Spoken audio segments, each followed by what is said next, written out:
దశరథ ద్వారా జ్యోత్స్న తన కన్న కూతురు కాదు అని తెలుసుకున్న సుమిత్ర జ్యోత్స్నని మెడ పట్టుకొని బయటికి గింటేసిన సుమిత్ర. ఇది ఎలా జరగబోతుంది అని తెలుసుకోవాలి అనుకుంటే కనుక ఈ ఎపిసోడ్ని అయితే పూర్తిగా చూసి లైక్ చేయండి. ఇంకా నిజం తెలుసుకున్న వెంటనే దశరథ అయితే ఇంటికి వచ్చేసి సుమిత్ర రా, నీతో నేను అర్జెంటుగా మాట్లాడాలి అని చెప్పేసి సుమిత్ర గదిలోకి అయితే సుమిత్రను తీసుకుని వెళ్తాడు. సుమిత్రను తీసుకుని వెళ్ళి కూర్చోబెట్టి, సుమిత్ర, నేను నీకు ఒక విషయం చెప్దామని అనుకుంటున్నాను, కానీ నువ్వైతే ఎటువంటి ఆందోళన పడొద్దు, ఎటువంటి కంగారు పడొద్దు. ప్రతి దానికి కూడా ఒక సొల్యూషన్ ఉంటుంది. అందుకే ఫస్ట్ ఈ విషయం నీకే చెప్దామని వచ్చాను. ఈరోజు మార్నింగ్ నాకు గుడిలో ఒక విషయం తెలిసింది.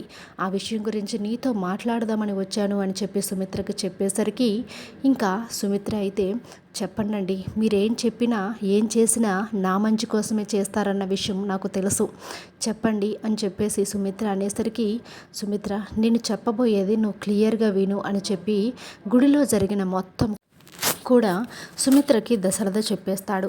దాంతో సుమిత్ర ఒక్కసారిగా షాక్ అయిపోతూ ఉంటుంది. ఏంటండి మీరు చెప్పేది? జ్యోత్స్న మన కన్న కూతురు కాదా? ఆ విషయం జ్యోత్స్నకు కూడా తెలుసా? తెలిసి కూడా జ్యోత్స్న ఇంత మోసం చేస్తుందా నన్ను?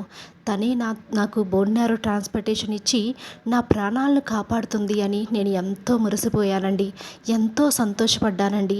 ఆ సంతోషం మొత్తం కూడా ఒక్క రోజులోనే ఆవిరైపోతుందని నేను అనుకోలేదు అని చెప్పి ఇంకా సుమిత్ర అయితే ఏడుస్తూ ఉంటుంది. సుమిత్ర, నేను నీకు అసలు ఈ విషయం చెప్పకూడదు అనుకున్నాను. నువ్వు బాధపడతావన్న విషయం నాకు తెలుసు, కానీ మన కన్న కూతురు కాని అమ్మాయిని నువ్వు ఆ విధంగా చూసి మురిసిపోతుంటే, కన్న కూతురులాగా చూస్తుంటే నేను తట్టుకోలేకపోయాను. అందుకే నీకు నిజం చెప్పాలి అని నేను నిజం చెప్తున్నాను. జ్యోత్స్న మన కన్న కూతురు కాదు. రిపోర్ట్స్ 2 సార్లు కూడా నెగిటివే వచ్చింది, కానీ నెగిటివ్ వచ్చిందని తెలిస్తే నువ్వేమైపోతావో అని కార్తీక్ డాక్టర్ గారితో అబద్ధం చెప్పించాడు అని చెప్పడంతో సుమిత్ర ఒక్కసారిగా ఏడుస్తూ ఉంటుంది. ఏమండి, ఇదంతా బాగానే ఉంది, నా కూతురు కాదు, నా కూతురు కాని అమ్మాయే నన్ను మోసం చేస్తుంది, నేను ఒప్పుకుంటాను. మరి మన కన్న కూతురు ఎవరండి అని చెప్పి సుమిత్ర దశరథను అడుగుతూ ఉంటుంది. అది కూడా తెలుసుకున్నాను సుమిత్ర, మన కన్న కూతురు ఎవరో కాదు, దీపే మన కన్న కూతురు. దీనికి రుజువుగా డిఎన్ఏ రిపోర్ట్ కూడా ఉంది. ఎందుకంటే బోన్ మ్యారో టెస్ట్ చేయడానికి చేసే టెస్ట్ డిఎన్ఏ టెస్ట్తో సమానం కాబట్టి ఆ టెస్టులో జ్యోత్స్న శాంపిల్స్ మ్యాచ్ కాలేదు, కానీ దీప శాంపిల్స్ అయితే మ్యాచ్ అయినాయి. అంటే దీపే మన కూతురు అని చెప్పడంతో ఒక్కసారిగా షాక్ అయిపోతూ ఉంటుంది సుమిత్ర. ఏమండి, నేను దీపని ఎన్ని మాటలు అన్నాను, ఎన్నిసార్లు అవమానించాను, ఎంత హింసించాను, కానీ ఇప్పుడు ఆ దీపే నా కన్న కూతురు అంటే నాకు అసలు నమ్మాలనిపించట్లేదండి. నాకంతా అయోమయంగా ఉంది. మీరు చెప్పేది నిజమేనా? నేను నమ్మలేకపోయినప్పటికీ కూడా ఇది మీరు చెప్తున్నాను కాబట్టి నేను ఖచ్చితంగా నమ్ముతానండి అని చెప్పేసి ఇంకా సుమిత్ర అంటూ ఉంటే, నేను చెప్పానని నమ్మడం కాదు సుమిత్ర, ఇవిగో రిపోర్ట్స్ అని చెప్పేసి రిపోర్ట్స్ సుమిత్రకు చూపించేసరికి ఆ రిపోర్ట్స్ చూసి ఒక్కసారిగా షాక్ అయిపోతుంది సుమిత్ర. ఏమండి, నా కూతురండి, నా కూతురు దీప ఇప్పుడు నీళ్లు పోసుకుందండి. నా కూతురు దీప ప్రెగ్నెంట్ అండి. నాకు రేపొద్దున మనవడో మనవరాలో పుట్టబోతున్నారండి. నా కోరిక నెరవేరిందండి. మన చేతుల మీదుగానే దీపకు పెళ్లి చేశాము, మన చేతుల మీద గుండానే దీపకు పురుళ్ళు కూడా పొయ్యాలండి అని చెప్పేసి సుమిత్ర చాలా మురిసిపోతూ ఉంటుంది. అప్పుడే ఇంకా సుమిత్ర జ్యోత్స్నను గుర్తొచ్చి కోపంతో రగిలిపోతూ ఉంటుంది. ఏవండి, నేను మాత్రం జ్యోత్స్నని క్షమించలేను. ఎందుకంటే కేవలం ఆస్తి కోసమే మన కూతురిగా నటించింది జ్యోత్స్న. ఎందుకంటే తనకి నిజం తెలుసు మన కూతురు కాదని, కానీ ఆస్తి ఎక్కడ చేజారిపోతుందో అని మన కూతురులాగా కూతురి ప్రేమను నటించిందండి. అలాంటి జ్యోత్స్నని నేను క్షమించలేను. ఇప్పుడే నేను జ్యోత్స్న దగ్గరికి వెళ్తాను, మీరు అడ్డు రాకండి అని చెప్పేసి ఇంకా జ్యోత్స్న రూమ్కి హడావిడిగా బయలుదేరి వెళ్తుంది సుమిత్ర. సుమిత్ర, ఆగు సుమిత్ర అని చెప్పేసి దశరథ ఎంత ఆపినప్పటికీ కూడా సుమిత్ర ఆగకుండా జ్యోత్స్న రూమ్కి అయితే వెళ్తుంది. అలా సుమిత్ర ఒక్కసారిగా జ్యోత్స్న రూమ్కి వెళ్ళేసరికి జ్యోత్స్న అయితే షాక్ అయిపోతూ ఉంటుంది. ఏంటి మమ్మీ ఇలా వచ్చావు? పిలిస్తే నేనే వచ్చేదాన్ని కదా అని చెప్పేసి అంటూ ఉంటే, ఎవరే నీకు మమ్మీ అని చెప్పేసి ఒక్కసారిగా జ్యోత్స్న చంప పగలగొడుతుంది సుమిత్ర. దాంతో ఒక్కసారిగా షాక్ అయిపోతూ ఉంటుంది జ్యోత్స్న.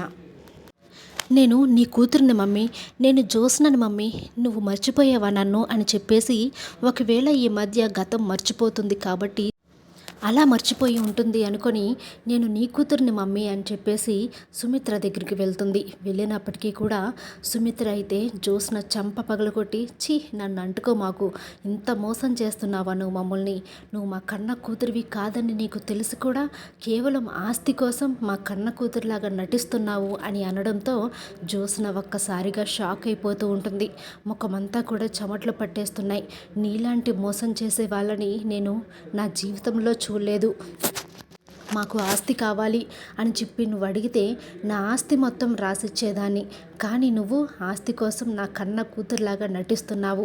బోన్ నారో ట్రాన్స్పోర్టేషన్ చేయడానికి నీ రిపోర్ట్స్ మ్యాచ్ కానప్పుడే నేను అర్థం చేసుకోవాల్సింది అని చెప్పేసి సుమిత్ర అంటూ ఉంటే, మమ్మీ ఇప్పుడు మ్యాచ్ అయినాయి కదా రిపోర్ట్స్ అని చెప్పేసి అంటూ ఉంటుంది.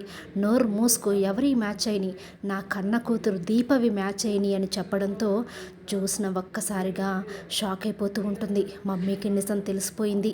ఇంకా నేను ఏం చెప్పినప్పటికీ కూడా మమ్మీ నన్ను క్షమించేలాగా లేదు. ఇంకా కాళ్ళు పట్టుకోవడం తప్ప ఇంకా వేరే ఆప్షన్ ఏమి కనిపించట్లేదు.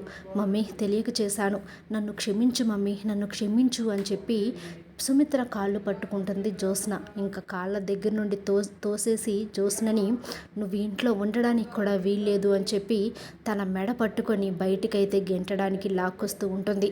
మమ్మీ ఆగు మమ్మీ, మమ్మీ ఆగు మమ్మీ, నన్ను క్షమించు మమ్మీ అని చెప్పేసి జ్యోత్స్న బ్రతిమలాడుతూ ఉంటుంది. అయినప్పటికీ కూడా సుమిత్రకి ఏమాత్రం అయితే జాలి అయితే అనిపించదు.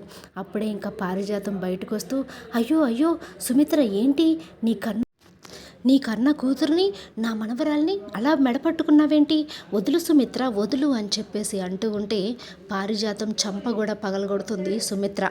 అత్తయ్య గారు నన్ను క్షమించండి, మిమ్మల్ని కొడుతున్నందుకు. పెద్దవారైన మిమ్మల్ని కొట్టడానికి నాకు అసలు చేతులే రావట్లేదు, కానీ మీరు చేసిన మోసానికి కొట్టడం తప్ప నాకు వేరే ఆప్షన్ కనిపించడం లేదు.